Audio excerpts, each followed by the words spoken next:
Rand Paul, Elon Musk, and several others have recently called for an audit of the U.S. government's gold holdings. This has reminded many Americans that the U.S. government owns a hoard of gold, up 261 million ounces, at Fort Knox and other places. On the other hand, the debate over the audit will be something new altogether for some who have never given much thought at all to the fact that the federal government owns approximately $750 billion in gold. Whatever one's impressions may be about the status of the U.S.'s gold reserve, the fact remains, of course, that the dollar is not backed by gold or anything else. That is, the gold reserve is an entirely separate issue from the supply of U.S. dollars. Moreover, the gold isn't even relevant to the U.S.'s central bank, the Federal Reserve. Contrary to some popular misconceptions, the Federal Reserve does not own any gold, and the gold reserve is quite explicitly under the control of the U.S. Treasury Department. It's not even clear if the Federal Reserve can buy gold.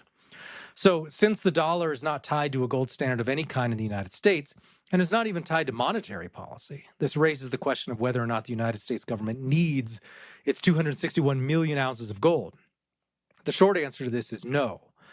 First of all, the U.S. government is not even entitled to own this gold, which the U.S. regime mostly stole from private citizens and war bond creditors in the 1930s. But even if the U.S. government had acquired that gold in some moral and legal fashion, there is no justification for the Treasury to keep it, because it's just locked up in for some future date when American politicians decide that they want to use the gold for whatever new plan they might dream up. The U.S. government doesn't need its gold reserve any more than it needs the 640 million acres of land that the federal government hoards. Put another way, the U.S. gold reserve, like any state-owned gold reserve, is not necessary for the well-being or freedom of anyone in the private sector.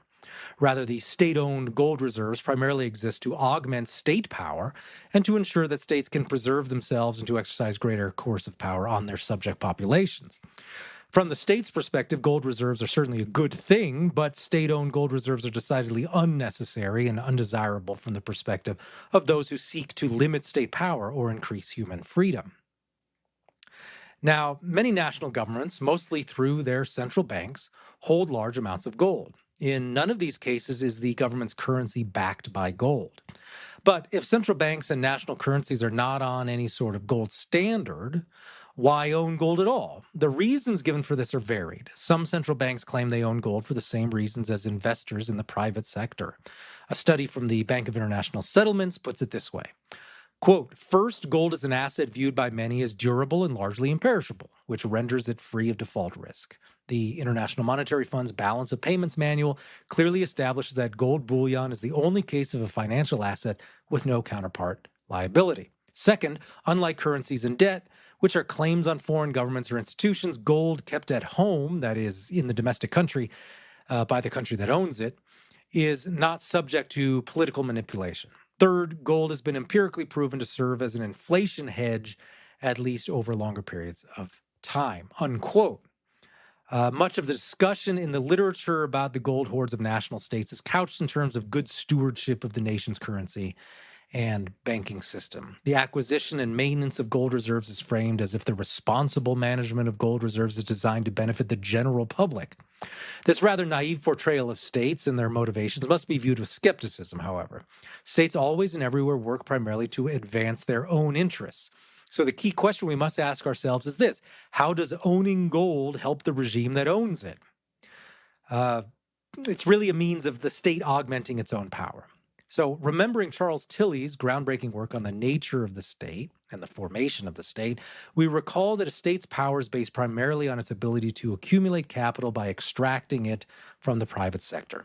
This power of extraction is in turn used to fund war making, which is the most important use of the state's wealth. So when we read that a national government or a central bank is acquiring or maintaining X amount of gold, it's a safe bet that the state in question is doing this to further augment the state's ability to engage in extraction and war making. For example, a state can use gold to defend its currency during times of instability and devaluation fueled by monetary inflation. States could simply choose to stabilize their currencies by ending monetary inflation and deficit spending. But states eschew this honest and responsible approach in favor of using gold reserves for temporary efforts at monetary manipulation. From the state's perspective, this helps prop up confidence in the regime and ensure that the state's currency survives various crises in the short term. In the medium term, this allows the regime to kick the monetary can down the road and continue extracting wealth from the private sector through the inflation tax. The potential for manipulating currency markets is not the most important reason for gold reserves, however.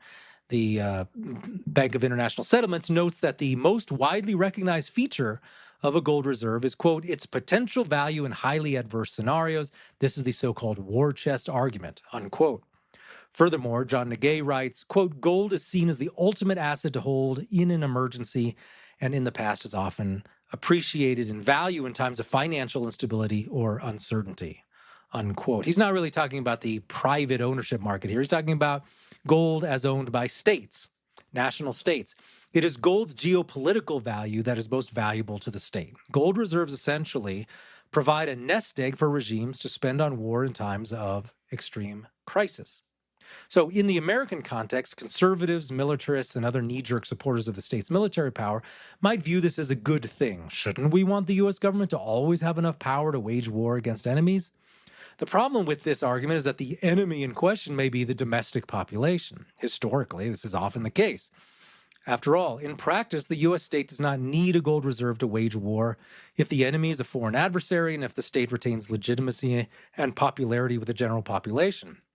When the regime enjoys legitimacy and when the public agrees with the war in question, the state can rather easily raise the necessary funds for war making. It can issue war bonds, it can borrow, it can just tax more. And the population is, in those cases, willing to go along with it. Moreover, in this case, wartime taxes offer far more revenue than a gold reserve could.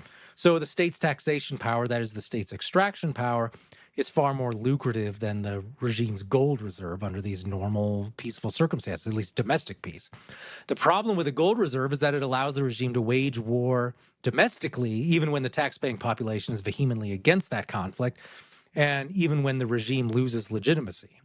Unlike what happens with popular wars against foreigners, if any sizable portion of population withdraws its consent over questions of regime legitimacy, this makes the extraction process far more costly for the regime. An illegitimate state's ability to wage war on its own population is therefore limited in this way.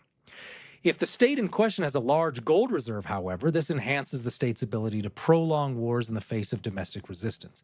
In other words, a gold reserve provides for the elites an easy-to-access emergency fund for use against the domestic population. Fundamentally, there is nothing a gold reserve offers that cannot be better offered by simple monetary and fiscal sanity. If our goal is greater freedom for ordinary people, there is no reason for us to support the continued existence of the U.S. gold reserve. It is fundamentally little more than a backup slush fund for the regime. Rather, our goal for the U.S. gold reserve should be its privatization. After having been largely stolen from the private sector decades ago, a crude way of doing this would be to simply divide up the gold reserve among all U.S. taxpayers. Another more nuanced method would be to redefine the dollar as some fixed amount of gold, taking into account the total number of dollars in the money supply and the total size of the federal gold reserve. Naturally, these new dollars would all be redeemable in gold, and a very, very small amount of it per dollar to be sure, but it would mean the gold would again flow into private hands. Whatever method of privatization is chosen, it would result in depriving the U.S. regime of its stolen gold hoard, and this is long overdue.